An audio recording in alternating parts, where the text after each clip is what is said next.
रात का अंधेरा घिर चुका था। हल्की हल्की बारिश हो रही थी और सड़क के किनारे खड़े विशाल पीपल के पेड़ हवा में डरावनी सरसराहट पैदा कर रहे थे। आयुष ने अपनी घड़ी देखी, रात के 11 बज रहे थे। उसे समझ नहीं आ रहा था कि उसे इस सुनसान इलाके में बुलाने वाला कौन था। अगर तुम अपनी जिंदगी की सबसे खौफनाक सच्चाई जानना चाहते हो तो इस पते पर आओ। एक गुमनाम चिट्ठी में यही लिखा था। आयुष के सामने एक पुरानी जर्जर हवेली थी। दरवाजे पर लगा ताला टूटा हुआ था, मानो किसी ने अभी अभी इसे खोला हो। अंदर घुसते ही उसे एक ठंडी हवा का झोंका महसूस हुआ। हवेली के अंदर हर तरफ धूल और जाले थे, लेकिन ऐसा लग रहा था जैसे हाल ही में कोई यहाँ रह रहा हो। तभी उसे सीढ़ियों से किसी के उतरने की आहट सुनाई दी। उसकी सांसें थम गईं। अचानक एक नकाबपोश आदमी सामने आया।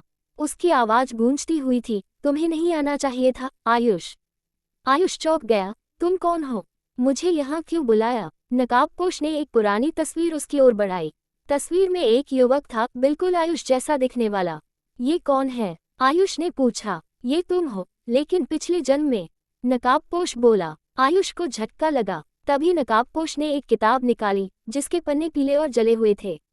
उसमें 100 साल पुरानी एक कहानी लिखी थी, एक प्रेम कहानी जो एक भयानक अंत के साथ खत्म हुई थी। तुम्हें इस हवेली में मार दिया गया था, आयुष, और तुम्हारी आत्मा इस जन्म में वापस आई है उसी कहानी को पूरा करने। आयुष के दिमाग में हलचल मच गई। उसे अचानक अजीब अजीब यादें आने लगी। एक लड़की की मुस्कान, एक खून से सना हुआ खंजर और खुद की चीखें। भाग 5, पुनर्जन्म और बदला। लेकिन मैंने क्या किया था? तुमने उसे धोखा दिया था और उसने कसम खाई थी कि जब भी तुम लौटोगे वो तुम्हें खत्म कर देगी। तभी हवेली की खिड़कियां खुद ब खुद खुलने लगी और एक परछाई उभरी। वो एक युवती थी, सफेद साड़ी में, आंखों में गहरा दर्द और गुस्सा लिए हुए। आयुष, आखिर तुम आ ही गए। उसकी आवाज में कंपन था। आयुष ने कांपते हुए पूछा, कौन हो तुम? मैं अवनी हूँ, तुम्हारे पिछले जन्म की प्रेमिक। अवनी हवा में तैरते हुए आयुष के पास आई। अचानक हवेली के दरवाजे बंद हो गए। आज मैं तुम्हें तुम्हारी गलती की सजा दूंगी। अवनी की आवाज तेज होती गई। आयुष को अब सब याद आ रहा था। पिछले जन्म में उसने अवनी को धोखा दिया था और उसके परिवार को बर्बाद कर दिया था। बदले में अवनी ने उसे मौत के घाट उतार दिया था। इस जन्म में मैं अलग हूँ, अवनी। मैं तुम्हें फिर से दर्द नहीं देना चाहता। अवनी ठहर गई। उसकी आंखों में आंसू थे, लेकिन उसके चेहरे पर अभी भी क्रोध था। अगर तुम सच में बदल चुके हो तो ये साबित करो। आयुष ने अपनी जेब से एक पुरानी अंगूठी निकाली। ये वही अंगूठी थी जो उसने पिछले जन्म में अवनी को दी थी। मैं अपने किए की माफी मांगता हूँ, अवनी।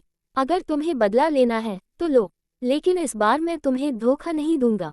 अचानक हवेली कांपने लगी। अवनी की परछाई धीरे धीरे फीकी पड़ने लगी। उसकी आंखों से आंसू बहने लगे और वो मुस्कुराई। मेरा बदला पूरा हो गया, आयुष। अब मैं मुक्त हूँ। एक चमकदार रोशनी के साथ अवनी की आत्मा गायब हो गई। हवेली की सारी खिड़कियां और दरवाजे अपने आप खुल गए। आयुष वहीं खड़ा रहा, आंखों में नमी और दिल में हल्की सी राहत लिए। शायद यह अंत नहीं था, बल्कि एक नई शुरुआत थी।